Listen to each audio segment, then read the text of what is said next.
we're back. All right, cool. Back. Fucking Facebook. Yeah, Facebook, and Dustin was gone for a second. Damn it. I'm not getting a notification yet, but I hope we're all back. We're back.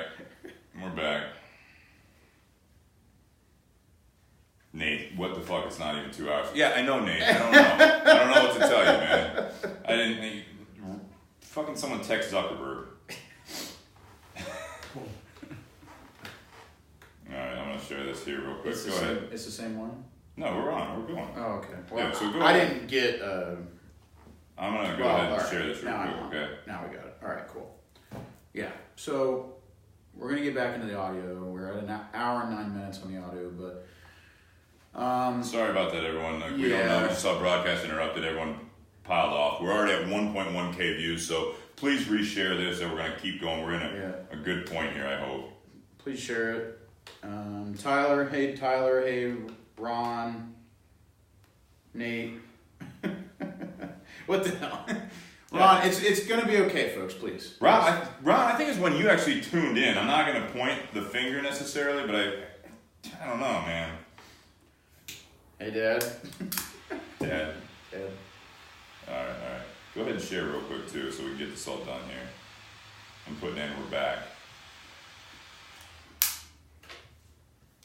And we're going to listen to where we were at here. All right. Sorry, guys. He asked me how much vitamin D I was taking, and I told him, but I hadn't taken it for a while, so that's Hi, Liz. He said, he's the only Puerto Rican in this room, and he takes 10,000 IUs. He's like, you're very white, you need to take vitamin D. Is it Is this recently doing the right thing? Yeah, it should be. That was good. I think that's like the reason why I was asking all those questions was like for the viewers, because we talk about this stuff, but it's like really there's no like background story really on it, and like if we take a pause, You might have to because the broadcast. The broadcast. Which one am I going for? All right, you guys ready? Hey, kids, the 2G, right, Steve? Yeah, it's fine. Taking it for a while, so that's where he's. No, that was good. I think that's like the reason why I was asking all those. Do you know why you're asking that question? Like for the viewers, because we talk about this stuff, but it's like really there's no like background story really on it, and like if we take a pause. You have no idea what you're saying. Yes, no, I do. Okay. I was just. We're gonna jump back into it, everyone. I think we're more or less shared up. Thank you guys for tuning back in here. All right. I'm gonna share this to Tinder Box. It's so annoying. Well, that's what's going on. Dustin's talking to Liz inside. Fuck, Dustin. Just hit that thing and I'll go. All right. You had one job. You're all right. You're all right. No, we had to restart the broadcast. The Facebook cut out. Hit it. All right. So moving forward, like talking about the everything and taking a pause from the new beginning subject, I think that our listeners should get a better indication of who you are and like your background and like how many years you've been with Rocky Patel. So if you can kind of introduce yourself, Rob, and like give like a background information on how you got in with Rocky Patel and how the experience has been and where you see things going, maybe like giving like maybe Sure. a new experience that you've experienced with Rocky Patel. Just months. I've been with Rocky Patel for 4.5 years now. I jumped ship from my previous industry. Which was? Selling gearboxes and gear motors, manufacturing equipment. Mm-hmm. And I was doing that for 13 years. And over the years, I met the guys at RP and got to know them. And, we had flirted around with the idea of me actually being employed with them. And If you don't mind me interrupting, no, how please. do you just get acquainted with like guys like a major cigar brand? I knew somebody. Okay. So I knew somebody who knew Network. them. Just like anything else, you have to network. Absolutely. Yeah. Absolutely. That's pretty much how most of this industry happens, is through networking. Exactly. And they were originally from Dayton, Ohio, moved up to Chicago, and I was up there for 12 years. And that's when I started working for Rocky because they needed somebody to cover that area. And right place at the right time, and we started talking, and it all worked out. And I was at time in my life where it was if I was going to make a change, it was now. I was 36, single, no kids, you know, and the only person I had to take care of was myself. And I was bored with my previous industry. So that was the time. Ideal situation where you don't have kids, you don't have family, right. You're there. Right, and again, the boredom, it set in. And to be introduced to this industry, it was amazing. It just, it kind of fits who I am. I like this. I need this. I need that social aspect. Interaction. There's some of that. You were doing sales, right? Before. Yeah, but so there's some of that, but it's not. But so much of it because this is old school. Yeah, well, that industry used to be old school, but the internet.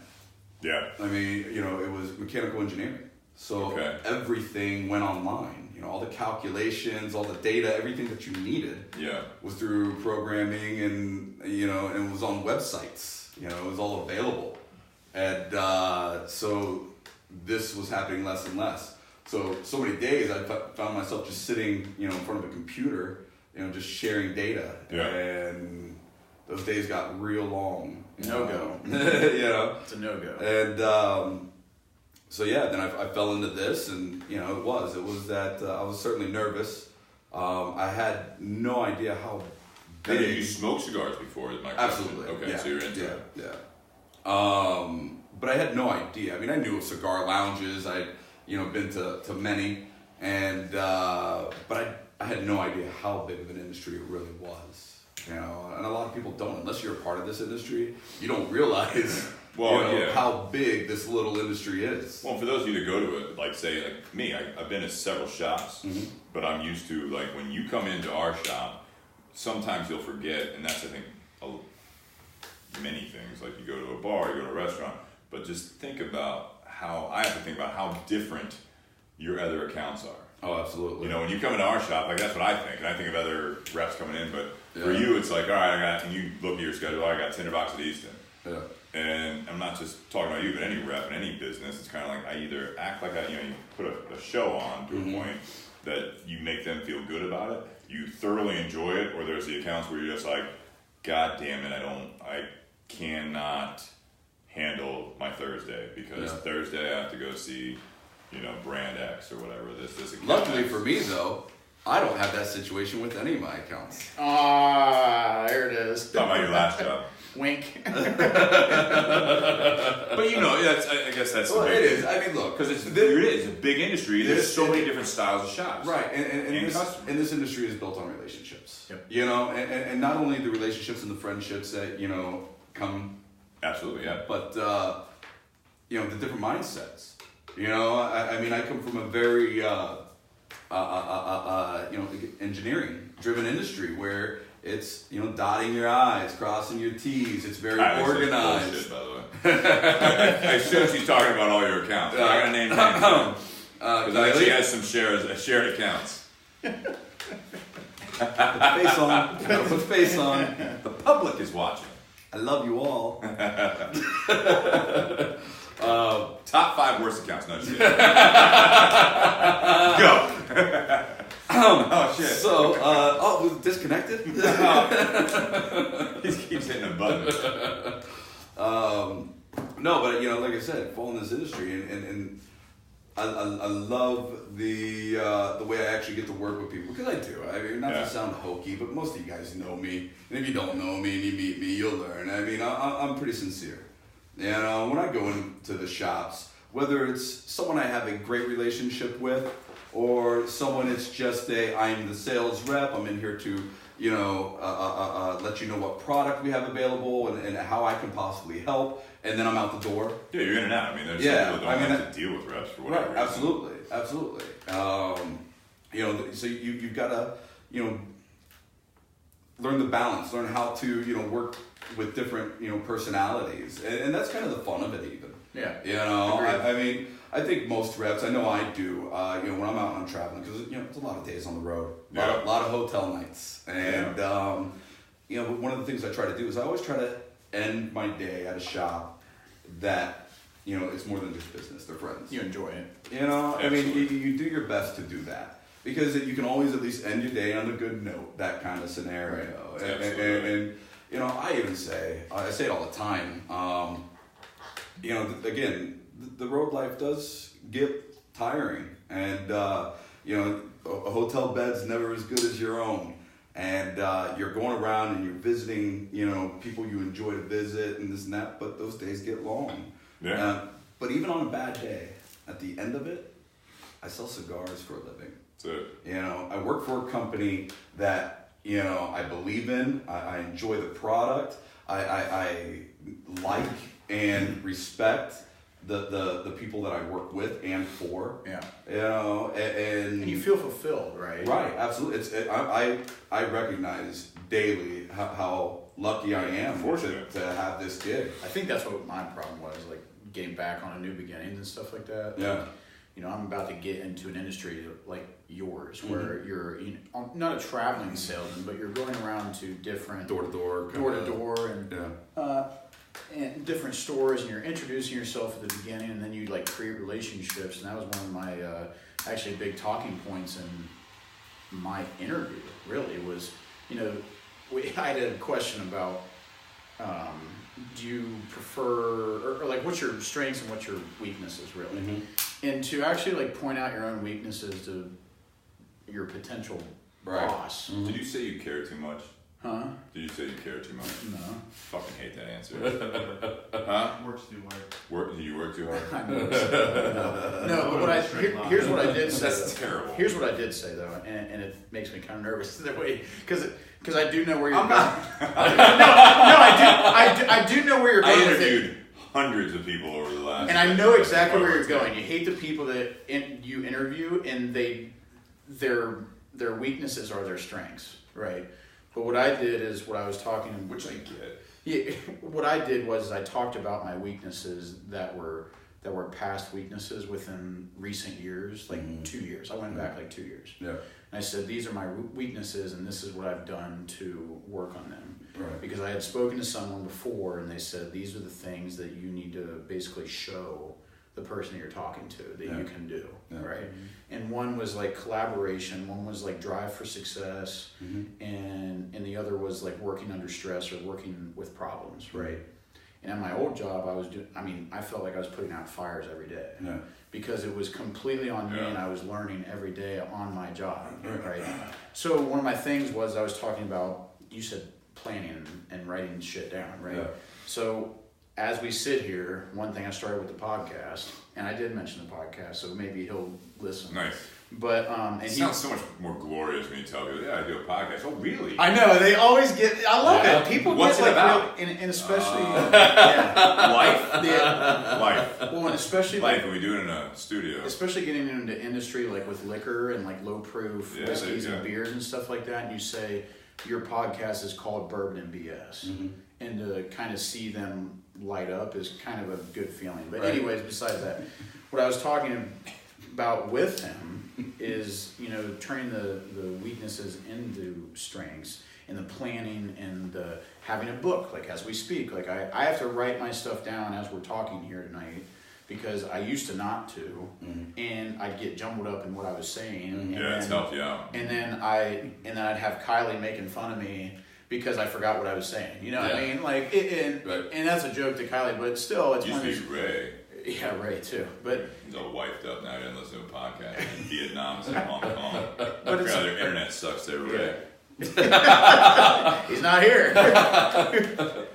But it's interesting, like, as I'm going into that industry, I feel the same way. Like, going back to fulfillment, right? Starting something new, like you want to feel like you're fulfilled. Yeah, absolutely. Because if you're not, it gets boring, and you get down on yourself, and it cascades into this black hole, really. At least for me, it kind of did, and within 2018. In 2019, hopefully starting a new job, and getting into something that I think that will really, try to inspire into something that I know that I'll love. I'll throw this out there too, though, is that, and I want to hear what you have to say, Rob. When we talk about new beginnings, getting kind of back on all that, which you're talking about a potential new beginning here with the job. Right. I think a lot of these positions you go into that might be a passion project, if you will, if there's no training there, you're getting set up to fail. And unfortunately, there's several companies, a lot of companies. Because, so you've never done sales before. So not on my own. Correct. Yeah. So my point like is, portfolio wise, is that no. I'm saying if there's no training, if they don't have like a contact management. I don't know if you guys have a CRM, a contact relation management. Yeah. Yeah. So you like listing the accounts, and you can put in like the key people. Obviously, who's the buyer, and then who's like I can envision. I don't know what you guys use, but even if you have contacts, you know what I mean. If you got an iPhone and you have contacts, Tinder Box at Easton for Rob, and it's like, all right, Brian, owner, calls the shots. Steve, manager, there all the time. And then it's, Todd, Ryan, Ron, Jake, like, it's like, but it's, you got to imagine, like, for us, it's like, oh yeah, I'm surprised he didn't remember my name. Yeah. But then he also hit up 6 other accounts that day, and this is one of 30 days in a month. So, that's where, if he doesn't have that tool, and he is supposed to bring that with him, which some do, but when you hire someone fresh into an industry, you don't have that preparation. Same thing we're talking about the foundation for any new beginning, any new plan, any New Year's resolution. It's the fact that you have to have the tools to do it. You have to do the research. Oh, absolutely. So that's something that I hope that, depending on how it goes with this, and you start off, as a friend, I'm going to ask those questions. Like, so what are you using? Like, how are they training you? All that stuff. Because it's someone... Ryan was working with some companies, and like he worked with Padilla, and I love Ernesto, but it was one of those things we hire him as like a broker rep in this industry, and I started asking him those questions, like, so what's your CRM? He's like, what's that? And I was like, well, all right, so how'd they train you to make your routes? And he's like, well, I'm just looking and kind of figuring it all out. And it's like, as a former sales manager, it irks me that that's not. Yeah, someone that trained hundreds and probably thousands of employees over a decade. It's like you got to give them at least the tools. Yeah. If they don't want to use them, they can't comprehend them. It's like they don't have the capacity to do it. That's one thing. If I give you all the tools and then I'm hearing, hey, how's this account? And they're saying, well, they didn't buy. Oh, why not? Like, how'd the conversation go? It's like, and it's on you. Yeah, then it's on you, and it's like, all right, and then it's like that leash is out there, and then they're just hiring another person, not just you, but it's like this happens in so many companies. Yeah, and they're hiring another salesperson. All right. And then the good salespeople are wanting to be somewhere else in 2 years that are making more money. Absolutely. And you know that. It's just, but if you do well and the company treats you well, and there's a lot of people in our industry, thankfully, there's a lot that don't, but there's a lot of people in our industry, the cigar industry especially, I assume from what you said on the spirit side of things, they take care of their people. Because they take the value of not having to retrain someone every fucking year. It sure seems like that, and like it was a nice interview. One thing I will say that is interesting is going through a few interviews in the last 3 to 4 months. It's interesting to see how the communication between the HR and the people that you're talking to you about what's the process, where do we go from here? Yeah, you know what I mean, and it's very you'll notice, at least I've noticed, that it's very finite, and there's no it just seems like no one knows anything, and it's very frustrating. I'll just say that. That's sad to see too. Unfortunately, what happened. It's very frustrating. But I mean, the way our workforce is today, I mean, because it is, most times people just have jobs. Yeah. I mean, that's it. And they go to their job, to perform their job, and then go home. That's their goal. There were a lot of days in my previous career because of and it's a lot of times it's other things in life too. Yeah, of course. And I'm just fucking waiting for lunch hour, and then I'm looking at my clock. I'm like, all right, well, I'm done with my work. Can I get out of here yet? Right. Well, and then you have those people. Oh, I made it. Get burnt out. I made it to 3 o'clock. I only got 2 more hours left. Oh, it's it's back at school. You're looking at the the end of the period or whatever. You're looking at oh my god, man, I've been in here for 35 minutes and it's a 50-minute period. I can't wait to get out of here. Right. And then they do it all over again. Right. I think that's a good point that you bring up though, because and there's some people out there that actually don't care about that, right? They're fine with that. Right. Absolutely. And that's great. Yeah. But if you're the one complaining about that and you're afraid that maybe you gotta take responsibility. And again, I'm young, but I refuse to think that even if you're older, there's no reason why you shouldn't start something new with speaking of a job standpoint.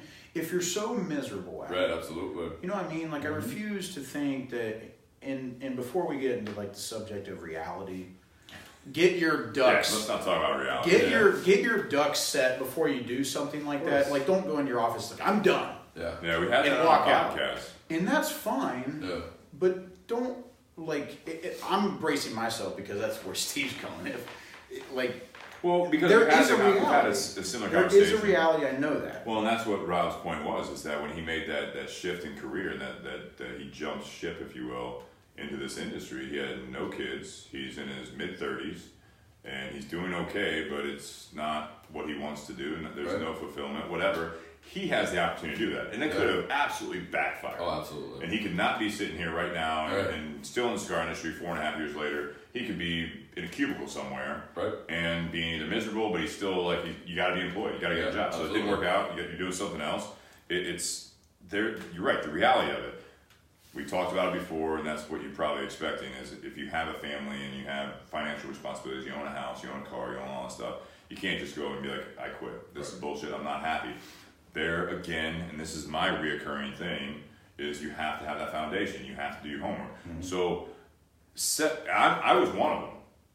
When I got let go from a job after 12 years, after just a conference call, and it kind of like, I wasn't happy for about 1.5 years, and I didn't fix it. Mm-hmm. All the things I was talking about with health and everything else, I didn't address these things.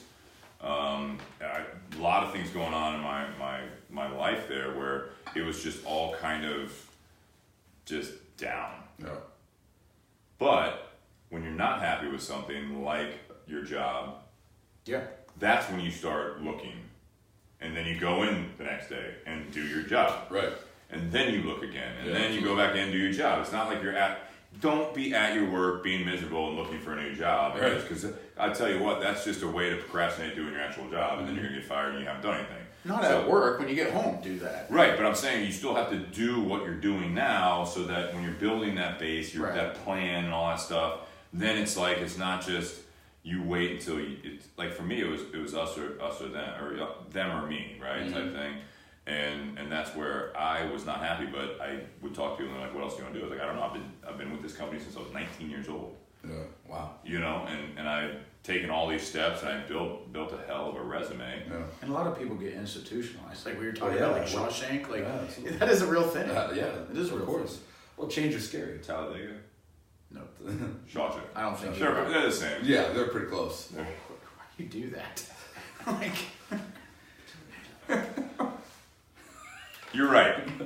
That's because that's what I was, honestly. It was just the fact that that's all I had known.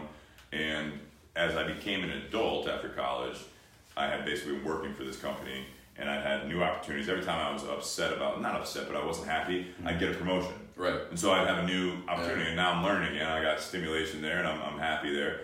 And then it got to the point where I had no other real promotions to be had because I was the general manager, and the next step was buying the company. And I actually, for the opportunity that is, which is phenomenal, I would have been, working hard but set for the rest of my life. I just couldn't see it, and I just kept going along with the motions, and that's when, and rightfully so. I mean, I don't think I was necessarily, maybe not handle myself the right way all the time, but the results were still there. Yeah. You know what I mean? But I had become kind of cold. Yeah. Not the sarcastic cold. I was just fucking tired of bullshit, tired of dealing with the same problems I dealt with 5 years prior, same problems I dealt with 10 years, 11 years prior at the bottom of the ladder. And it's like, well, I've been trying to fix them, and no one wants to do anything about it long term. Right. And that was my frustration. It was all just compiling, you know what I mean? And you throw on top of that, I couldn't take a fucking vacation ever. It's like, what do you want? And so that's where, at the time, I was shocked that I was let go because the numbers were still good. Everything was like performing well. Yeah. But I think I just lost myself in the whole shuffle. Yeah. Well, here's what I find interesting. But I don't want to necessarily go back. If I did go back to something like that, I would probably still have some of those old feelings. Yeah. But if this opportunity, to what we were talking about, like if you Rocky Patel shifts their aim and, hey, we're going to change territories and you're going to make less money, and you're like, I can't do that. Right. You make the best of it, and you learn from that. You take what you learn from this position and go forward. You want to tell me that big ass lighter's out of fuel? I didn't know it before I started. It's like the size of... He's a professional, folks. Yeah. I don't even know what that even looks like. Can I say how much smoke this Corojo makes? Yeah, that's why I love it. Jesus. That's why I love it. That's what I like about the BS's too. They produce a lot of smoke. It's awesome. Here's what I find interesting about the whole like job process, right? Is when looking for a job, you get even when you put in your resume. Yeah. And you're at your other job, right? At worst case scenario, like you've already lost your job and you're looking for a job soon, and hopefully you have the money to have until you run out, until you get the new job, right? If that makes sense. That's the hope. That's the hope. Or there are programs like unemployment that if you're actually using it the right way, that you like. I used it like I think about a month. I used unemployment because it's out there. I had to. But my point is that not much. What I find interesting about it is we get these mindsets where when we're looking for new jobs, right? We send in our resume, and you're going through the description of the job, and you're like, that sounds really, really good. And then you talk to somebody, and then they say like one thing that is off, and you're just instantly like, nope. Right. And we were talking about that Sunday again. Talked about a lot Sunday. Well, yeah, we did, but we were talking about, my girlfriend's looking for a new job too, about the fulfillment part of it, right? Yeah. And it's one of those things where, they said she found this job and it seemed like she's wanting to progress, right? And I think that's a thing too that people forget is like you're not just looking for a job, like you're looking for the longevity of the job too. Absolutely. So if you're just going to have a job and then you don't progress through it, then you're just going to move on to something else, right? And that's where the age we are. Well, that's why when you're interviewing, that's why the interview process, you should be interviewing the employer as well. Right. Because, you got to know where you want to go. Hopefully, you reach that certain point in your life, through trials and tribulations, that you formulate a game plan. This is what I want to do. This is where I want to be. This is what I need out of a job to keep me interested. To keep. Well, there's ways to frame that too, and I think that's something again you should probably research or talk to people that you maybe have in your network that interview people, because it's questions like, what's the average tenure of your current employees? How long do people stick around? What's even the average 5-year? But I'm saying what's the opportunity for growth within the company? Exact. That was my exact question. Yeah, absolutely. Yeah. Because that's huge. Look, and again, and that's where that game plan comes to work, because you got to know where you want to go. You have to. When you go in and you interview, and it's a small family-ran company. And the positions of all the leads are family members that aren't going anywhere, and you don't see that there's a place for you to move up the line. Right. Then you got to be honest with yourself.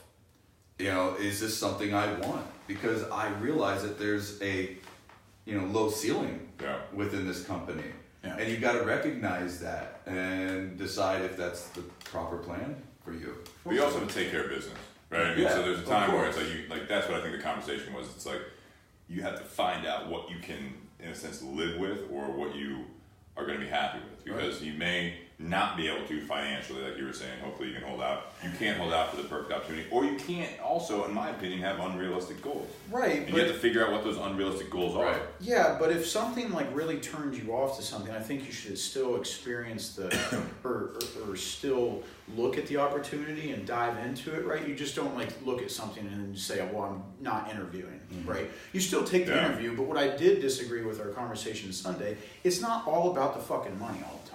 Right. Let's just put that on the table right now. It's not. And it's not. And when you're arguing with somebody about this job is more money, but if there's something that you strongly dislike, then this job that you already have is less money, but you have better benefits. Well, that's the decision you have to make. Yeah. It's not. Frankly, I don't think anybody should ever tell you what you should and shouldn't do. Right. You have to figure that out for yourself. Absolutely. Look, I had a good reputation in my previous industry, and a few years into working with Rocky, I had somebody actually sought me out, and I was quite humbled by this. Nice. They sought me out. They had bought a company that I worked with previously. They had bought a division or another company, and they wanted me to go in and basically be the apprentice of the owner of the company and work with him for about 1.5 years until he was to retire, and it was going to be mine. I was going to run the show. It was my game. And of course, I mean, that's enticing, you know, especially when you're looking at the possibility, you know, the dollars, when you're looking at that. And here I am a few years into this gig, this industry, and, you know, this opportunity gets put in front of me, and it's like, again, it's quite humbling, but there's a reason I left that industry. There's a very good reason I left that industry, and, you know, I had to think about it, of course, you know, but it didn't take long, you know. You realized you didn't want to get back. I didn't want to do it. Yeah. I am not doing this saying it because I'm on a podcast. I love the company I work for. That's nice. You know, I do. And a lot of people don't get to experience that. Right. And I wouldn't trade it. I sincerely would not trade it. Let's back up for a second. We're talking all about this, and I think it's a good point to make with all aspects of life. Where, you know, we're talking about jobs, but even with your relationships, when you're asking for, I mean, let's get like super serious. When you're asking for like someone's hand in marriage, and you're talking about, Rob, you all right? You okay? Excuse me.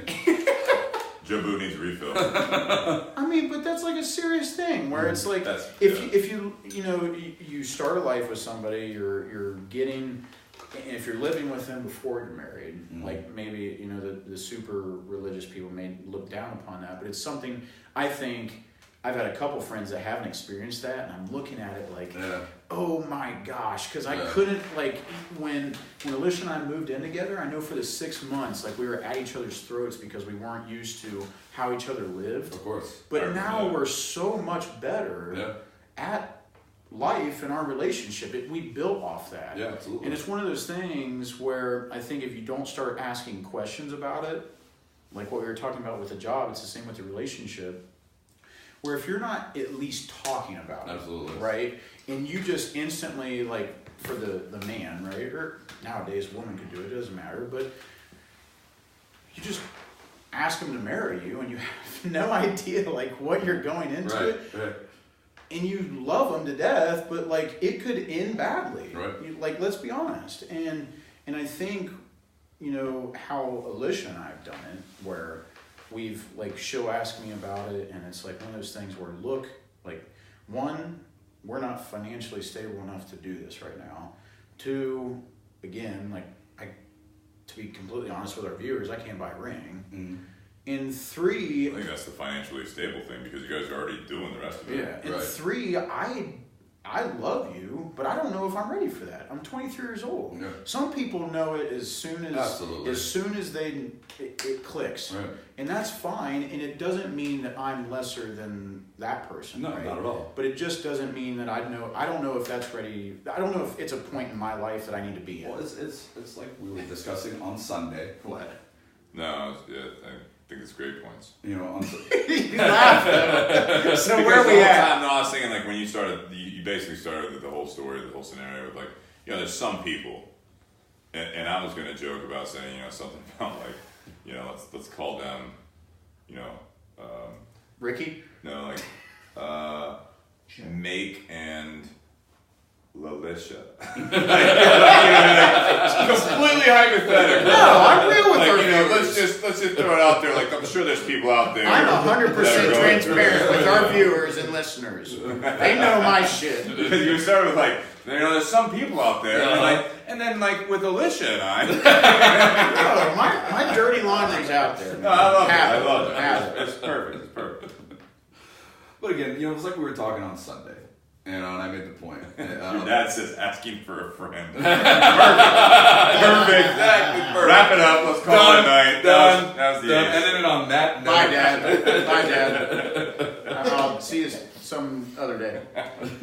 Sorry, go ahead, Rob. No, it was like I was, again, we were talking on Sunday, and I made the point, you know, about being honest with yourself. You know, and whether, again, it goes along with many facets of your life, whether it's, you know, work, you know, home life, you know, relationships.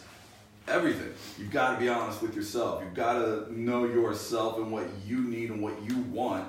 And I mean, you got to put that first. You've got to realize where you need to be able to make everything else work. And again, you can't be honest with anybody else until you are honest with yourself. Right. Yeah. You have to figure out what that means too for you. Yeah, absolutely. So, yeah, that was. I mean, so we talk about relationships. I mean, I can get into a little bit. I've had a lot of people recently talk to me about, so my buddy Big Rob, that's who Jake and I spent actual midnight, and Alicia and Liz were. We got there at 11:56. It was amazing. It was 11:58. And then I spilled all the champagne. But no, it was one of those. You know, he was one that actually said it when we were talking about it, and I still don't have everything figured out. But you know, I was in a good relationship for a long time, and it didn't work out. We did those things, and I'm not trying to discourage you. There's my point for what you were saying, Jake, is there's no right way to do it, right? You know, there's some people that do the more traditional way. There's people that rush into it as far as marriage, and there's people that do the whole thing where they live together beforehand and try to figure that out first and then get married. Well, it didn't work for us. Right. And there's also the fact that, you know, you brought up the age thing, and like from 20 to 30 years old, a lot has happened. Dude, it's an entirely different lifetime. You started dating in college, and that's how my ex and I did as well. It's like 18 to 23. Like, you don't even know who you are anymore. Yeah, I mean, you're still fucking figuring out. To Rob's point, too, right there. You know, you have to figure out what's best for you. But, I mean, I guess what I'm saying is I was in you can call it was a relationship. It was an on and off relationship that was very toxic and unhealthy, and I still care about that person a lot, and I've let that person know that, since then. I struggled with it a lot, but now I've got this great opportunity and great beginning of a relationship with someone. And I've had people actually say that, that it's good that you're actually looking out for you first. And I'm not saying you always have to do that to a point where you're just pushing everyone away, but absolutely. You talk about new beginnings, you talk about what we're really discussing tonight. There is a huge scare factor with new beginnings. Oh, absolutely. Whether it be a job, and new beginnings doesn't have to be a cut and dry, like I stopped something and started something, but it's a progression thing too. What did you say about marriage? What was that thing you said on Sunday about the fact that it takes even, it doesn't matter if you're like, it doesn't matter if you've been in marriage for a year or how many years it takes. What does it take? Like, you said 5? To finally divorce. Yeah. So I mean, I heard it was 5 years typically. And it's a statistic probably made up. But that's an interesting. It's a fact where you go through that. So I mean, I started that next relationship.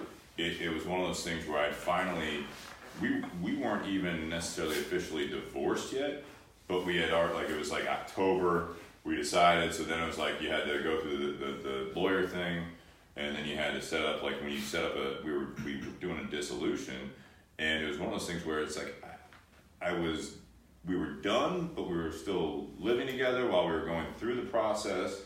And then I happened to meet someone that showed me interest, and it was like, I was already kind of trying to prepare myself and cushion my fall in a sense, without trying to hurt that other person. And so that is, I went straight into that. And I think that was part of the issue and why I wasn't who I probably should have been, that wouldn't have gone through that. I mean, it was fucking like 7+ years. Yeah. Being in this toxic relationship, and I didn't. I mean, I was fine. I was still doing well, and all that stuff. I went through the divorce. I went through the job transition. I took care of myself health wise. It was like I was still taking care of myself, but I thought I had a new beginning, and I embraced that. And to your point, I had said something along the lines of, it takes, people say, you're not going to really, really have your feet underneath you 100% after a divorce, typically for 5 years, because you are dealing with a major closure issue. Yeah, absolutely. And like you can relate it to the occupation side of it with Rob. It's 4 years into it, and whatever time that happens, someone reaches out to you, you actually start thinking about it. Yeah, it's like an ex calling you back, and you're like, you know what, things are going well, but that sounds really. We had good times, right? Absolutely. That's what. Like your ex is your old industry. You're like, I had a lot of good times. Yeah. I knew a lot of good people. Yep, I can see myself doing that again. Yeah. And I went through that a lot. Even more recently. Where I think about it, I'm like, you know what? Like I had a lot of good times. But then you have to appreciate that, like, who you've become. You know, whether it be a relationship, whether it be an occupation thing, whether it be any habits. You know what I mean? Like, look at diet, same thing. You know, you're driving by and you used to, you know, say you used to stop at McDonald's all the time, or you see a Taco Bell, you know, has a new product out there and they're showing it on an advertisement. And you're like, man, I used to crush some Taco Bell. You know what I mean? Like that. This sounds so very good. personal. No, I mean, I just know. I mean, for me, it wasn't fast food. It was more like, you know, I'd eat like burgers and fries, whatever I want. You know, like I'd eat Chipotle, but I'd eat a burrito with sour cream. I was surprised, dude. I about shit myself when Steve said he had a cookie in the shop the other day. Yeah. Because every time someone, like, all the guys bring sweets into the shop and like stuff like that, and Steve just has none of it. And I, you know, that's all part of it. But I mean, that's where you have that it's not a temptation necessarily. It's more of, for me, that was a big part of your life and you gave everything to it. And so when you look at new beginnings, whether it be a career, a relationship, whatever, one of the biggest roadblocks, I think, to that, you know, it's just like the going to the gym, getting on the treadmill thing. You can do that for a short period of time, but what your comfort zone is, and we haven't talked about that very much tonight, your comfort zone is you wake up, go to work, you go home, you go to the bar, you go, whatever it is, and you don't want to wake up early to go to the gym. You're more comfortable in bed. You're more comfortable watching your episodes of God knows what when you get home, and you know, for me it was personal. It was like at 8 o'clock we'd be watching the primetime shows or whatever, and it's like I just grab a bag of Tostitos and some, you know, cheese dip and just boredom eat.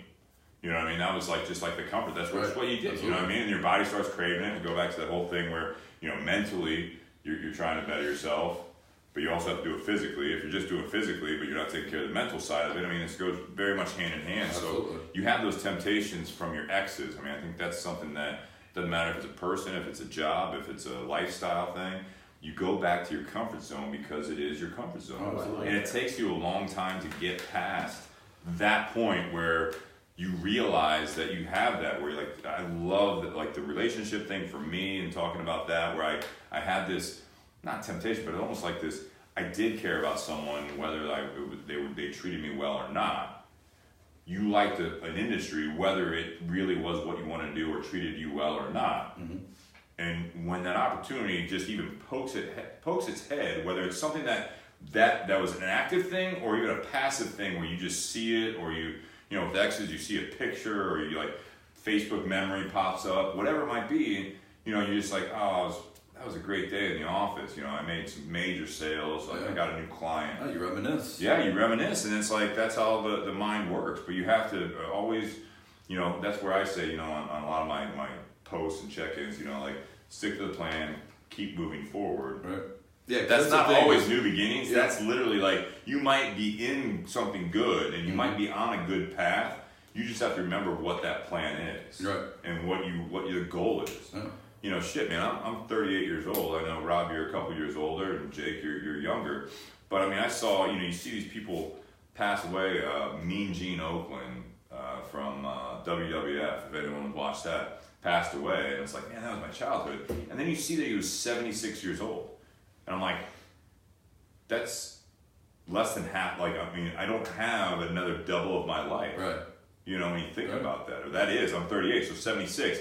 I got another 38 years if I die at 76. Like, what the fuck do I want to do with that? Yeah, absolutely. Do I want to keep in this pattern of trying but not doing it? You know, do I want to go to the gym and do this treadmill, and then by February I'm off it again, and then next year I'm going to do it again? Or do I want to look back, going back to my previous point, you know, at the next, you know, January of 2020, and say, I stuck with that, and I am so much better off because not only did I stick with going to the gym and start on the treadmill, but now look at me. I'm doing this. I'm eating better. I'm doing that. Now look what else has fallen into place. My relationship has gotten better, or I've got a new relationship. My job, I'm better at my job. I'm enjoying it more, or I got a new job. I mean, it's not always those benchmark things. Sometimes it's what you were doing before, but there was a missing piece. Yeah. And there, that missing piece then made everything else better. Yeah, absolutely. Again, it's that reflection. You know, the sitting down and putting some analysis to it. Yeah, absolutely. And deciding, well, I was missing this or I was missing that, and being cognizant of that and making that decision daily. Yeah. To reach that goal, to keep that focus. Focus, baby. I did want to, not live, but like. Throw it out there. It's open. Oh yeah, of course. Okay. Of course. Yeah. Rob, like, do you feel comfortable talking about like staying single like for this next year as like a resolution? Well, it's a resolution to you, regardless of it doesn't matter. But for those female viewers out there, he is currently single. Based on the question. Well, my whole thought process behind it is it's not necessarily to stay single, because I'm always open-minded. Obviously, if I end up with meet somebody and it's great, I'm not going to close off the opportunity of something that could be of value. But my focus this year is I keep saying, talking about cleaning things up. Again, I was in Chicago for 12 years. And in that 12 years, I moved a lot, And I feel like I hadn't really settled. And then I'm finally back in Ohio. I moved back here, because I got the opportunity with the company I enjoy working for, to come back home, be with my people, and replant some roots. Yeah. And I really need to focus on that. I need to focus on, cleaning up, getting my house done, because just bought the house. And I've got a lot of work that I want to do on the house and get that organized. I'm a year into the new territory, and I want to learn to, be better at my travel and formulate a better game plan to better help my customers, help my company, and therefore help myself. Yeah. Get that efficiency. Yeah, down. absolutely. So I just have other things that I really need to focus on to give myself that kind of peace of mind, that settle. Yeah. That to where I can be clear of mind to be able to focus on a relationship and give, because obviously relationships are a lot of work, and to give someone else that focus that they would deserve and possibly need from me. And right now, I'm again honest with myself. And I realize that I am not in a place where I can do that right now. Yeah. I need to get everything else in order. I need to get everything else cleaned up, so I can be open to that and have it be a healthy relationship.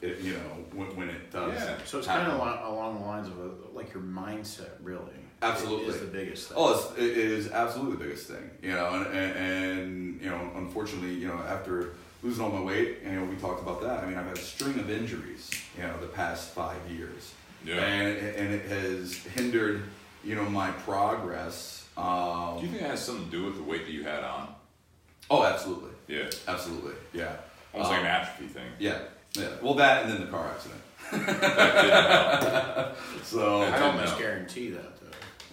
Just the injuries because of the weight. Oh yeah, absolutely. And then your body's adjusting to it, so it's completely, yeah. turning it up on end. Yeah, but I'm finally in a good place where I can put better focus on that as well, because it is when I remember when I was doing P90X every morning, running 3 to 4 every night. Yeah. My diet was amazing, and I remember how it felt. I remember the week before my back went out, and that was 3.5 years that I dealt with my back. And back injuries are some of the worst. Yeah, absolutely. Yeah. And but I remember that. Vividly. I remember that week before. And I was doing my P90, and I remember my pull-ups, my push-ups, my everything was just cleaner, better. I was just. I felt like a Superman that week. Yeah. And then all of a sudden, here I am, I was ironing a shirt to go out on a Saturday night, and I ended up on the floor. Jeez. And everything changed. Everything changed. Unfortunately, that's how that stuff happens. Right. He sneezed too hard now. Right. So, again, but I remember, not even the physical aspect of where I was at that time, the mental part of it, where I was at. Because I had everything in line. You know, my home life, my finances, my job, everything was in line. Everything was, you know, the gears were turning. You know, everything was clicking, and I was in the best place of my life. And I remember that, and I want to get that back. Good. You know, and so that's my big focus, is to get that back. And and the nice thing is, I don't feel like I'm far from that. But you know, kind of the OCD that I have, and knowing, again, being honest with myself, knowing myself, I know what I need to do to get back there. Right. And I know that I won't be able to focus on other things clearly, right, until I get these things taken care of. Well, it's like what you said. It's like prioritizing. Right? Yeah, absolutely. And is that like? Would you say that's one of your like new beginnings of this year? Absolutely. Like with the relationship style and like looking at it that way. Because, absolutely. Because if some people are in that, you know, destructive relationship, basically, you know, that can really drive other aspects of their life down. Yeah. Because when you come home, like say you're at a shitty job and then you come home and then your home life's not good. Your home life's not good. Yeah. Then where's that escape? Yeah. You never get that clear mind. No. You know, and that's the biggest thing, is getting that clear mind so you can continue to grow and continue to be better, to continue to enjoy life. You got to be ready to enjoy something good when it's presented to you. Well, it sounds like you were in both of those situations with the job and the relationship. Oh yeah, absolutely. So would you say that it started with the job change? And then it cascaded? Well, the job change, you know, obviously I've been with Rocky for 4.5 years. Yeah. So, I mean, taking over a new territory is, I mean, it's almost like starting a new job. Yeah. You know, because it's a new group of customers, a new group of people that you're working with, a new mentality of how to, you know, present yourself, present the product, and go forth. So yeah, it very much is a new job. And, you know, as a salesman, I mean, it takes time. You know, I mean, again, I like to believe that people know and believe in the sincerity that I put out there. Yeah. It shows. And you know, I want to form that trust, and then of course I have to find the places that I can work with certain people in certain ways to grow business. Right. You know, I mean, some people they have the way they do their business. And I'm never one to go into a shop and say, you have to do this or you need to do that. Right. That's not my responsibility. No. You know, I'm always going to be there to help advise, you know, because I do have the luxury of seeing so many different accounts. Absolutely. And seeing what is successful here or there, and possibly relating and encouraging that, you know, if I see that it would work in this place as well. But on the other hand, some people don't want to listen. You know, you can't walk into someone else's business and tell them how to run it. Right. They've been doing. They're successful. Right. You know, and they're doing their thing, and they know what they want to do, and they know how they want to do it. Yeah. You know, if they ask me, I will be honest with them and do my best to help where I can help. And yeah, so with that, I mean, that's a lot of growth and change. Like January, obviously, everybody knows in the cigar industry, it's a quiet month. Yeah, there's a lot of industries that have a slow season. Yeah, and January is absolutely it for us. Yeah, absolutely. So, you know, me personally, I sit down and I go account by account by account, and I make notes and say, okay, this is what I want to do this year here. This is what I want to do this year there. And have a good game plan set forth.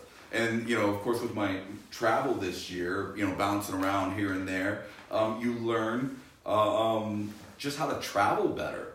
Yeah. You know, how to be more efficient in your travel. So, you know, one day I'm not up in Traverse City, Michigan, and then the next, you know, that same week I'm down in, you know, Louisville, Kentucky. Right.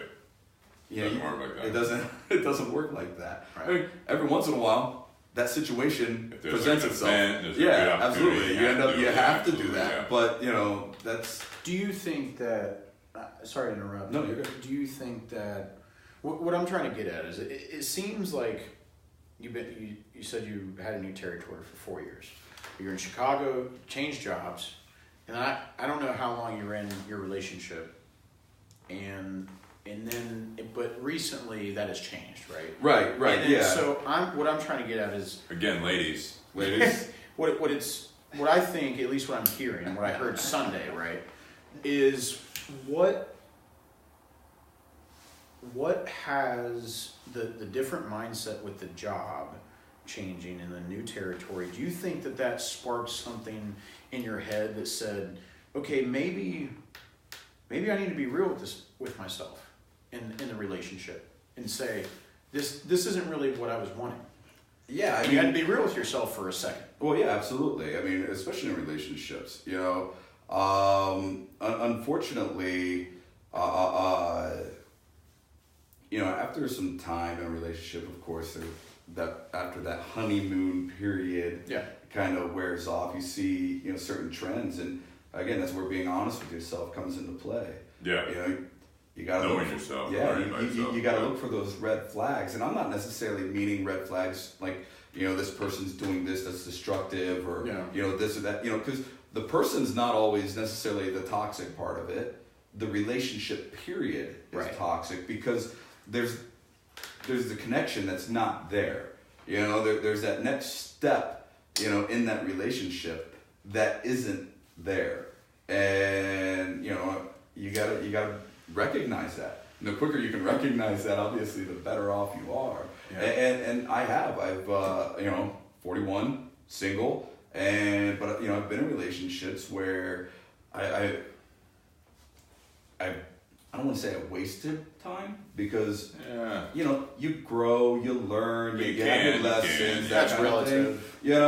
But I've spent time in a relationship trying to wait for that change, for that thing to get better, and it's the same thing with anything else in life. You wait for that something, you keep hoping something changes to make sense, and you realize that thing in front of you isn't necessarily going to change. It's what's inside you that has to change. Yeah, sometimes you're constantly searching too. Whether it be a job, whether it be a relationship, it's like you have something great in front of you. But I mean, that's what I was referring to with looking at the past thing too. Yeah, absolutely. Sometimes you almost have your guard up about something, or you're constantly, anyone I always think of when it comes to relationships. There's probably, maybe you've seen it, Rob, but I don't think anyone else in the garage. Boomerang with Eddie Murphy. Oh yeah. You ever seen that? Yeah. So that he's this kind of successful marketing guy, all that stuff. He's exec and making good money. Back in the early '90s, I think is this movie, and it was he'd be dating these girls, and it was they're just well, what? His buddy'd be like, well, what was wrong with her? And it was her toes. Right? Yeah. Basically, they have sex and all that stuff, and all of a sudden he catches a glimpse of her toes, and they're kind of funky or whatever. Right. And then there's another scene with the main girl, Robin Givens. Yeah. And that's after they have sex and everything like that. They have the part of the scene where he kind of pulls up the blanket.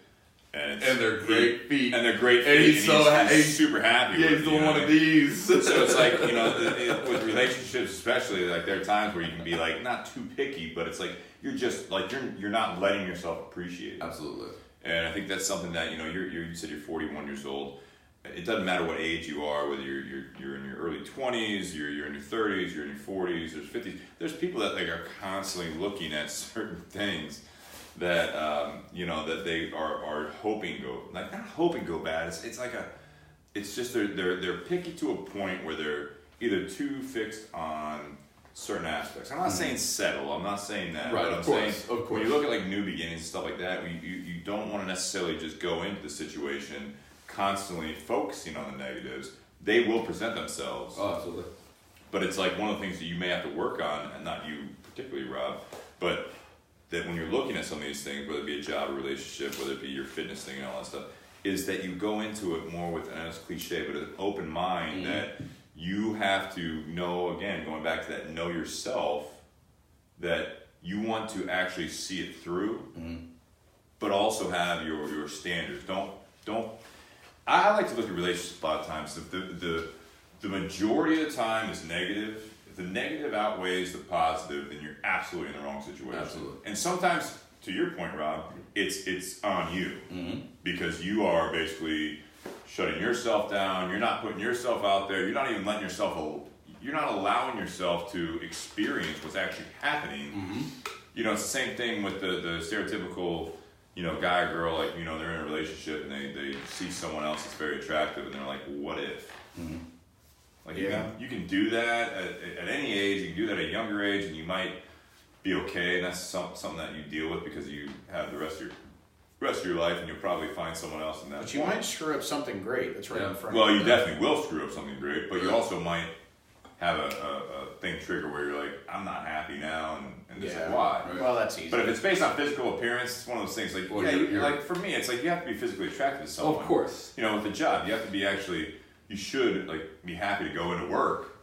If you're dreading going into work, if you're dreading going to dinner with the person you're with, there's something going on. But that's a great point, because it's the same thing with all aspects that we're talking about. Yeah. Where if you shut yourself down, then it's no good to you at all. Right. Because you're basically wasting. yourself. I felt like I was doing that the last 5 or so months, right? Mm-hmm. And then I finally. And I don't really think I was, because I was looking for stuff. That's the thing where I think people dive down the rabbit hole where, one thing cascades onto another, and it's just they just ask themselves why even go on? Yeah. And that's a horrible way to look at it, but people do get to that point, and it's sad. Oh, but often. I think we're here if we want to talk about really doing something with a purpose. Hopefully you're listening, and if you are one of those people, it's important to understand that you always have to keep looking. Absolutely. Right? Even if you fail at the next thing, it doesn't matter as long as you're looking, because at the end of the day, you're learning about yourself. Mm-hmm. That's what I've tried to do, is find what my groove is. I'll wake up, I was waking up at the new job and saying, I don't want to really go. Is this going to be the next 10 years of my life? Yeah. And just starting a new job and saying that, it's holy crap, what kind of a mistake have I done? Yeah. And then that's when you, again, make that plan where you're starting to look at different things. You understand the roles. You understand where life, the reality is in that aspect. And I think what I was trying to do is, I'm still trying to learn about myself, and it is a problem. But what I haven't done is just sit. And that's a big point for some people, because that's all that they do, and they get down on themselves. And it's really, really hard to get out of that rabbit hole once you just sit there for a period of time. Yeah. And I think when, talking to our viewers and our listeners, if you're in that point, you can't just sit there. You got to look for, if you're in a job that you don't like, you have to look, you have to reach inside yourself and look around at you. What do you do in your spare time? Do you like doing woodwork? Or do you like looking or fixing up the apartment or the house? Mm-hmm. Do you like buying new things and making it look nice? Hell, that could turn into you being an interior decorator and you being your own entrepreneur. Mm-hmm. But people don't think that way because they don't value themselves. Well, people put themselves in a bubble. And as soon as you value yourself that way. Yeah, you put yourself in that box, but you're not leaving yourself open to look outside of that box, because you get into your daily routine. Yeah. And you don't see what else is out there. Look, I have a friend. She married, got divorced, remarried, same person. Interesting. Yeah. And then months later, they're talking to me about how unhappy they are. Damn. And I both parties? No, her. She is, yeah. Damn. And I looked at her, and I was being very honest. I was like, because I met the guy, I liked the guy. I was like, is it his fault or is it your fault? Well, that goes back to that point of if you're just constantly looking for the negativity, right? You Well, constantly look for the thing is, but are you looking for a fault or are you looking for an comfort answer? zone? Well, the comfort zone of a toxic relationship, that's what I was dealing with for a long time. It's like, people that knew me when I was going through all that stuff. And like I said, even now, I still care about that person. Of course. And I would do anything for them. Yeah. You know what I mean? I struggled with it for a long time because of I know I'm a creature of habit. We all are. Well, yeah, and some more than others. And so, you see something like that, it's like it didn't work out. There's also the other people that I admire with, jobs or relationships. When it doesn't work out, they're like, no, I'll never go back to that because it didn't work out. I'll never get back with any of my exes, whether we dated for a week or we were, close to getting married. Yeah. Just, it didn't work out for a reason. Right.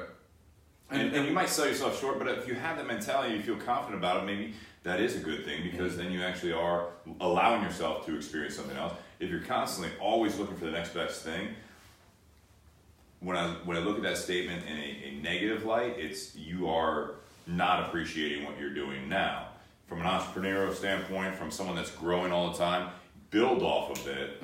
Don't necessarily look for the next best thing and just throw away what you're dealing with. Right. It's tough. I mean, like I said, new beginnings are very, very difficult. They're scary. And I mean, to that relationship, that's a very difficult thing. Well, I told her, I was like, you know, this guy, he is who he is. He's doing the same things he had done in your previous marriage. It's the same thing as your current marriage, and you are still expecting something different from him. Yeah, that's like you in that previous career too. Yeah, exactly. You know what I mean? That previous industry, like your ex, like you actually had that thought process where you're like, I'm thinking about it. It sounds amazing. It's a great opportunity. Yeah. But then all of a sudden you start thinking about the bad things, you know, and you had the hindsight that also led into the future where you're like, no, I'm not doing that again. That's insane. I know I'm going to be upset in 2 years. Yeah. 2 months. Here's what Kylie said. Like, the end hasn't come for me. I have no interest in finding it right now, but because I've been in relationships that have ended poorly, I know what I want to look for. And that's like the positive, you know, absolutely other side of what you guys were just talking about, where, you know, I dealt with it, you know, the relationship before mine now, where I looked at it as, you know, you're so used to them, the other person, you're used to the comfortability of it. You tried for so hard. You put this time in. But people, I think, it's funny that I'm saying this because you know me, Steve, but I think people value that too much. I think people value the time too much, where it's like, no, that has ended. It's not a thing anymore. And obviously, I am on both sides of the fence, where we were just saying where there's a point in time where you know that there was a reason for that, and then you can look back on it and say, well, maybe in a year they're going to be the person that I always wanted them to be. Right. But they lost that chance as soon as it ended. Yeah. And then you move forward, but the positive side is what Kylie just said, where now you know what to look for. Yep. Now you know more about yourself. Absolutely. And there's no price tag on knowing more about yourself. Absolutely. There's not, but you have to actually go out and do it. Yeah, action, yeah. And that's you talking about the hobbies and everything else, you know, it's giving yourself a new opportunity, but it's not just closing the door to something. It's tough. That's why, you know, I've heard those scenarios where someone actually was, you know, they were with someone and it didn't work out, they broke up, got back together, now they're happy. You know what I mean? The cigar shop's a great place to do that. Like, why did I start coming into the Tinder Box before I started working there? I was going through marital problems, and my buddy Big Rob and I started going in the Tinder Box more, and all of a sudden, like, you start talking to people that are twice your age or similar age or whatever. Yeah. But a lot of times they've gone through these life experiences, and when you talk about relationships or jobs, it's like relationships was at the time when I was going through my marital problems, and it was something where it's like I would talk to one person that was, you know, I had similar situation. Every relationship's different, every job's different, but I had that similar situation. I ended up really struggling for a while, stuck with it. Now I'm happy. I'm going, you know, I'm with someone else. I'm remarried. We have kids. We're so happy. I'm so happy that it happened. And I never talked to my ex. And there's the other one that has a tweak on that. I still am friends with my ex. Then you have the other one that's a tweak on it where it's like, I went away and I'm still single 10 years later, and, you know, and I'm happy or I'm not happy, I'm trying to date, whatever. It's just, there's so many experiences out there, but again, I think that's part of the education side of it. Yeah. When you're going through an issue, you want to deal with that so that when you have the opportunity, I mean, this is so much different than just the New Year's resolution, but when you're actually looking at a potential new beginning, and for me, I'm huge on it, and I think a lot of people are, fear of the unknown. Oh, absolutely. That's when you actually start reaching out to people that are around you, or you go into a place like a cigar shop, you know what I mean? Like, and you, I'm not saying you want to have to smoke cigars if you don't like to, but that's a type of community where you get into a hobby. You could go to a woodworking group, you could go to a fucking book club. Yeah, absolutely. You can go to something where you meet new people, and you don't be that person that just bleeds out, you know, and says, I'm here because I'm going through a divorce and blah, blah, blah, blah, blah. But at the same time, you got to get to know these people. Yeah. they'll ask you questions. You can answer them. Right. That's fine, because then you don't know what their response is, because you're getting to know these people, so you might actually get a response back like that, like, oh, I went through something like that.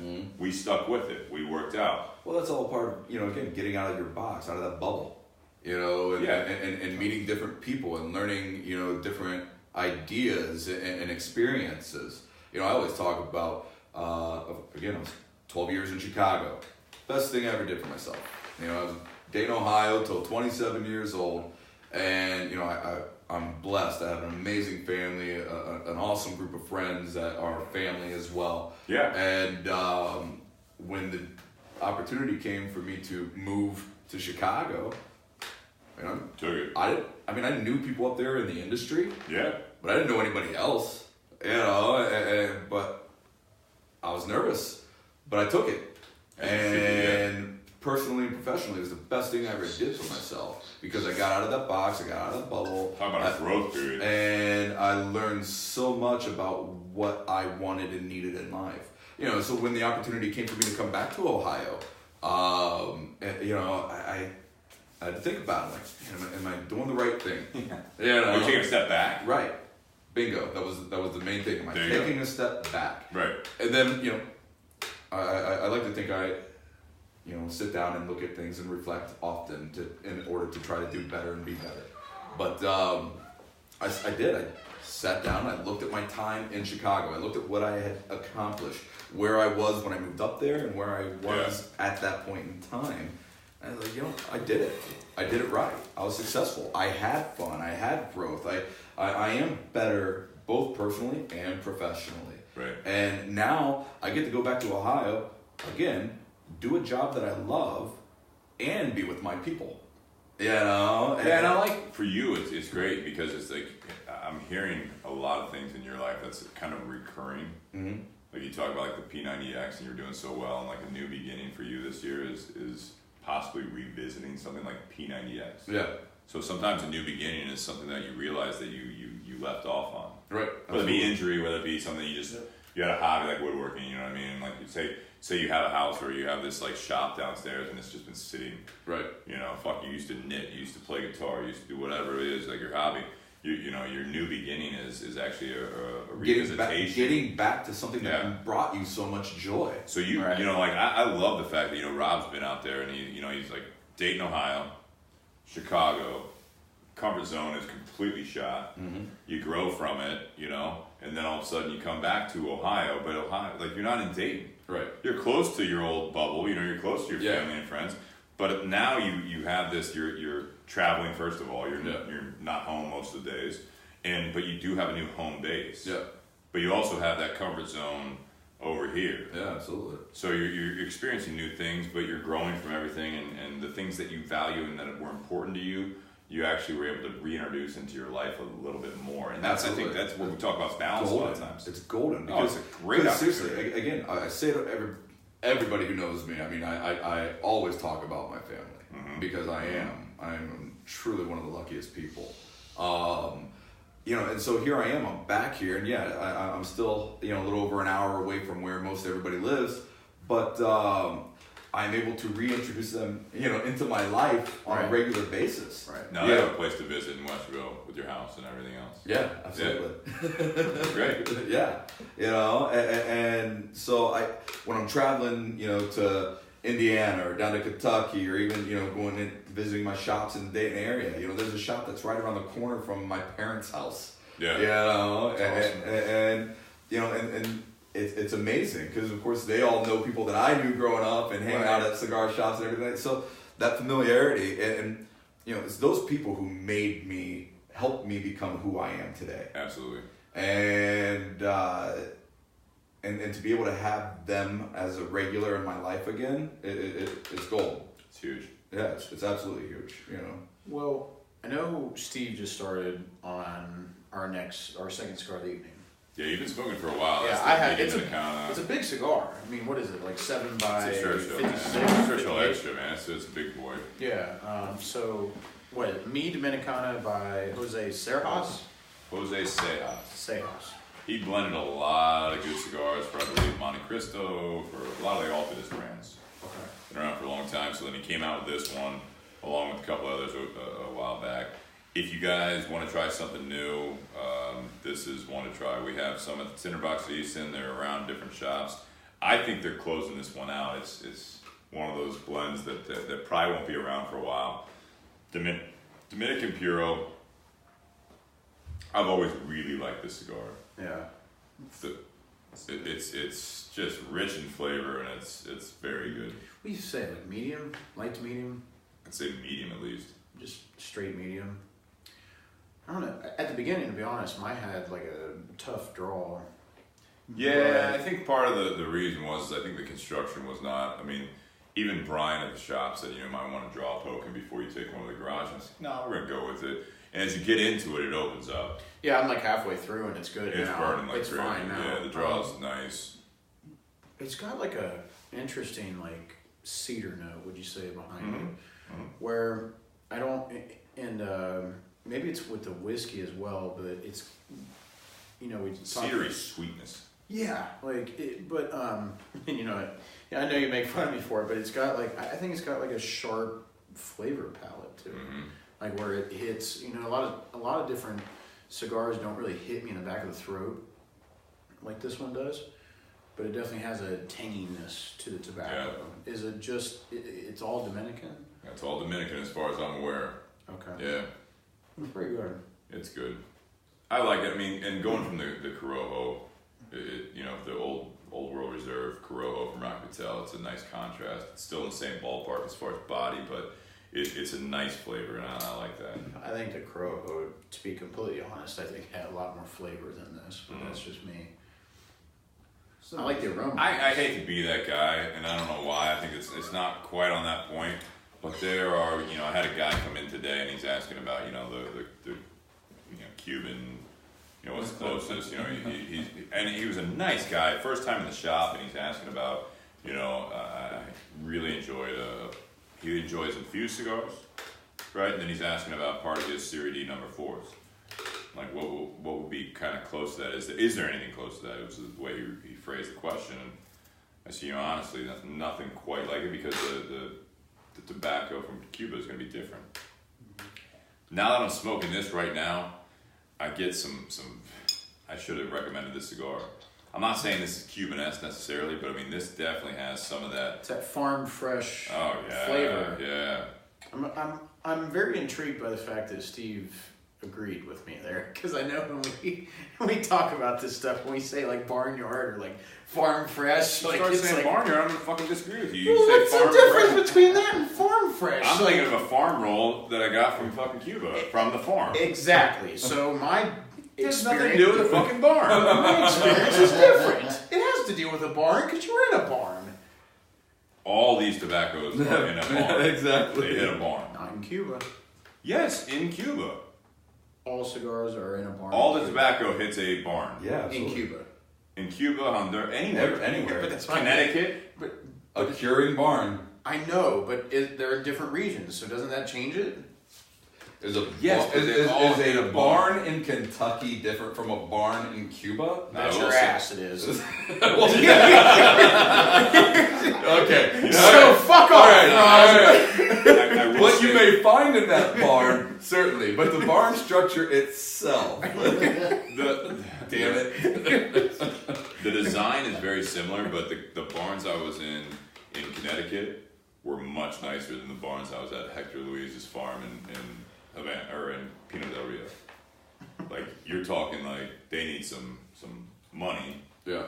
And they have it, but they can't spend it because it's a communist country. So if you start like putting up these like brand new barns and everything like that, you're gonna be flagged.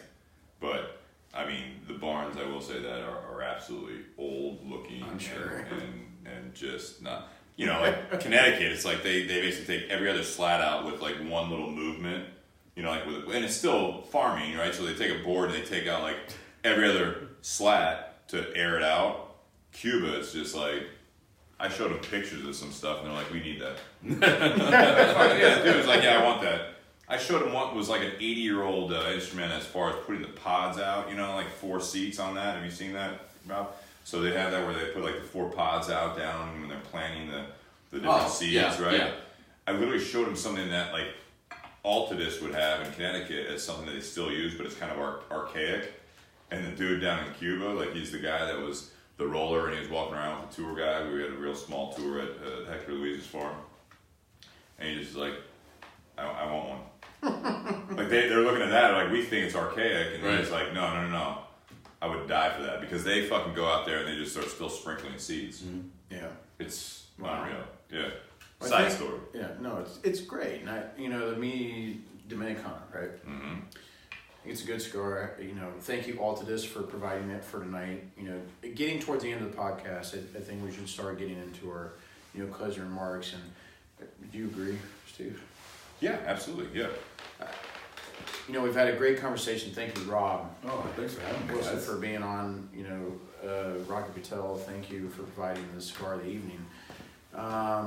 But starting new beginnings. Look, you've listened to the testimonies basically around the table tonight about, we've seen it firsthand. We all see it firsthand, but you've heard our personal stories, and I think that at least from my understanding, taking it from Steve, Robb, there's some things that I like to base my learning off of experiences, right?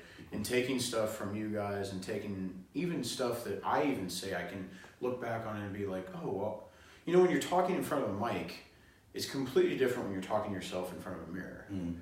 And when you're talking to people, you actually say stuff that you may not even say to yourself, which is kind of crazy. And so I even learned stuff from myself doing this podcast. And this is, I hope that this is, people, our listeners, viewers, their sermon of the week. Because this helps out me a lot. And I hope starting 2019 that it's helped out our viewers and listeners as much as it's helped me out, talking about new beginnings and what you've gone through in the last, what would you say, like 5-6 years, Rob? Like with major changes. All new beginnings. After another new beginning. Right. After another new beginning. Yeah, but I think it's great to talk about these things, and that's where we like really, really thrive. And I think if you take anything from this, I think you should really, really listen back if you didn't before, and listen to the experiences, and maybe they speak to you in a different light even after the second time that you listen to our experiences. So that's all I have for like my closing remarks. And if there's anything you would like to say, John, sorry, Rob. Yeah, please go. I want to say, you're saying listen back to this one. I do. Someone, I think it might have been Dustin, actually commented about the episode that was "Don't just sit there, do something." Listen to that one. If this is your first time listening, you made it this far, you're 2.5 hours into the audio podcast. If you're watching the Facebook Live as we go through this, you're watching YouTube, we had a couple hiccups. Facebook dropped us at that point, so it's gone longer than 2.5 hours. But if you're liking this, again, we always talk about like share it. Tell someone about it. That's what we're asking for. We've got some plans on the horizon, new beginnings for this year, which we want to expand this podcast. But there's a lot of episodes in the past, in the queue, that you can actually go back and look at. Look at the topics, because I think there's some that if you actually got something out of this one before Rob speaks here, that you can take something for. If you see something like a topic that don't just sit there, do something, that was one of those episodes that I think we actually accomplished very similar things we accomplished tonight. Yeah. Where it was a lot of heart to heart, and it's a lot about like what you want to do with your life. And of course, those stories, those different ways of speaking on the different topics, they relate to people on many different levels. Mm-hmm. And that's the key. You have, the three of us sitting here, smoking a cigar, drinking a bourbon, talking about, life, love, and the pursuit of happiness, right? Basically. Hopefully. Right? But, in this divisive world we live in, that's something that we all have in common. The majority of us. We have that in common. We're all looking for that something that, and a lot of us have found that success, and God bless those people who are there. Yeah. But again, it's key to really stop and really be reflective on yourself, because a lot of times that happens as we sit around and we talk about this, we share our stories, we give advice back and forth, and a lot of the advice that we end up giving is the advice that we need to listen to ourselves. I think that's a common theme throughout life. That almost never happens. And almost never listen. So start listening to yourself. I love that. So that's where I want to end it. Just start listening to yourself. I love that. You know, I shared it on Sunday. I'll share it today. When I went through a bad breakup some years ago, and many of my friends and co-workers and customers in my previous territory, they knew, because I wear my heart on my sleeve and I couldn't hide it. I went through a really tough breakup, and one of the things, again, as I shared on Sunday, you know, with all the Facebook memes and the motivational phrases and this and that, you know, where I view a lot of them as being very shallow and empty. Yeah. There was the one that really just rang true and touched me, and I remember it, and I use it all the time. And it doesn't even have to be in a relationship aspect. But the saying is you can only meet someone as deeply as they've met themselves. No, I love that. And I'm going to take a spin on that. Now try doing that with yourself. Meet yourself. Learn who you are. Nice. Mm-hmm. Very good. But yeah, the other saying there is you know, you give great advice, but you won't listen to anything. Mm-hmm. You know, you'll hear it. You know, you shit. All that time in my previous relationship was, and I'm talking about the last 7 years. I could give you the best advice in the world, and I think I could give it to you in a convincingly, like, I mean, it was sound advice. I mean, it was very, very convincing. Yeah. It was very valid. It was very, you know, pointed. And then I would follow it up if they asked me about, you know, my life, you know, and everything like that. I was like, yeah, that's the one part of my life I don't have put together. Right. And that's exactly the point you're saying. It's like, if I would have listened to myself a long time ago, if I was in that place, I would have probably had a little bit of different outcome. Yeah. You know, not saying it was bad. And we saw some comments going through. If you're watching on Facebook Live, you know, not on the podcast, but we had a lot of comments that were coming through about the fact that, you know, it's like a bad relationship is a waste of time, you know, sticking with it. And there's other people saying that, you know, no, I think that you sometimes do learn from it if you stick with it and it comes around and all that stuff. There's no right way to do it. No. There's really not. There isn't. I mean, it's always going to be, you know, whether, again, job, relationship, anything like that, you know, you're always dealing with other people. And other personalities, other feelings, other thought processes. And so, you know, again, it's always going to change. It's always going to be different. And it's, again, being honest with yourself and learning what's good for you is what's going to help you navigate through those relationships and experiences that's going to get you to that next step, to hopefully maybe find that point of success. Yep. And I think my closing remarks, and I'll kind of take from all this. I took a lot away from this, and I loved a couple of the highlights for me were Jake with that what was the gentleman's name that you Lewis House. Mm-hmm. Yeah. So Lewis House. But the fact that it's like you can take care of yourself, you can do all that stuff. Same thing with like you can exercise, you can eat right, you can do all that stuff, and the outside, you know, you can take care of the book cover, if you will. And take care of what you're thinking physically, but if you don't address your mental or your emotional scars and your issues, not even scars yet, but actual wounds, yeah, you can't be happy. You can't find that. And I said it from the other side of it was, if you don't take care of the inside, if you don't take care of the physical side of it, like the actual physical side of it, which is you, in my opinion, getting to know yourself. Mm-hmm. From a physical standpoint, you need to go to a doctor, take a blood test, do all that stuff, and see where you're at physically. What are you actually bringing to the table? Not from a person, a hobbies, and everything else, but are you physically healthy, or is that hindering you from? Right. So you have to have the whole package. You have to have the balance. We talk about balance all the time on this show, and if you have the whole balance, if you do the research for your new beginnings from yourself. From the inside. I'm not talking about just emotion. I'm saying literally, how's your body working? Because are some of your shortcomings, some of your unhappiness because you have a vitamin deficiency or you have this deficiency, you have a health issue, you know what I mean? Like that could be the basis of it. I have several friends that, you know, after I talk to them about going to a doctor and going on like TRT and taking more vitamin D and taking this and doing that and all of a sudden it's like my everyday turned into a lot simpler place. Mm-hmm.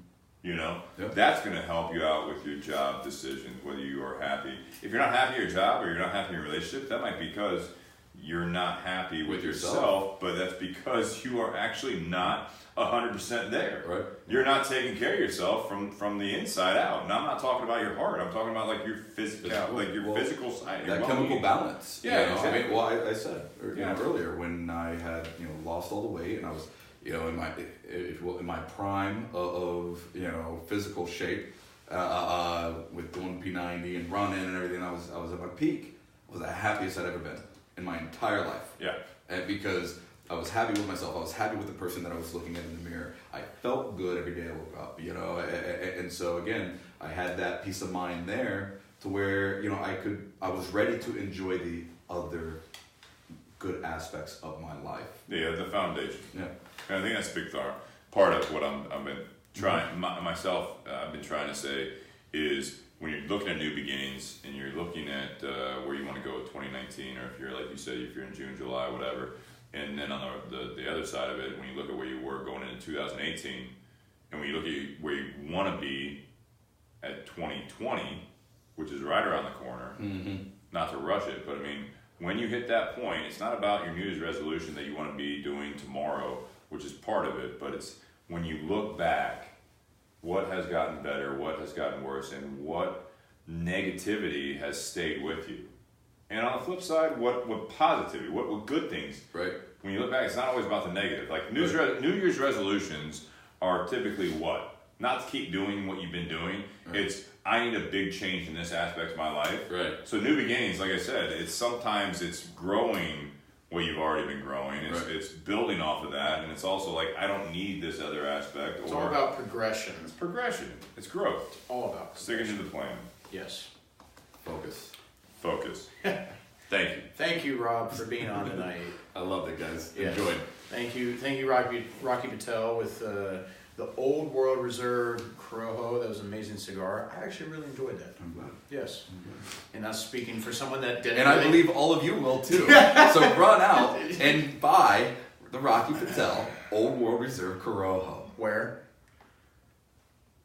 Tinder Box at Easton. Oh, you're local. If you're in the Columbus area, and if you're in the Columbus area, 15% off. 15% off at Tinder Box at Easton, Columbus, Ohio. If you're elsewhere and you're not able to get Tinder Box at Easton, we will continue to grow this. Where as far as we want to do the Laranja, like the whole plan is going forward. We'll have the plan of the cigar going forward. Whiskey, hopefully, also. So if you can get your hands on the whiskey. You can drink with us and talk on Facebook Live. But as you're doing this, whether you're listening to the podcast, the YouTube, whatever it is, or you're on Facebook Live, we want to be able to plan it ahead of time. So if you're in the Columbus area, you can actually get the cigar we're going to do and actually smoke it with us. Or if you're outside of that, we'll have the 15% off 5-pack that we ship out to you. So we're gonna keep working on that. Yes. absolutely Very, very good. Thank you. good times. Thank you, our sponsors, Tinder Box at Easton. Thank you, Altadis USA for the Mi Dominicana with Jose Sejas. Got it.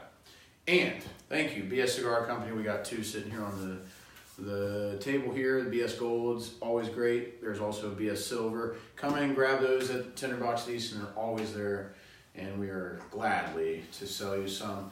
Thank you, everyone, for tuning in. I hope you had a wonderful New Year's with your family and friends. Hope you had a good pour of something great and a good cigar. Cheers. Cheers, everyone. To 2019.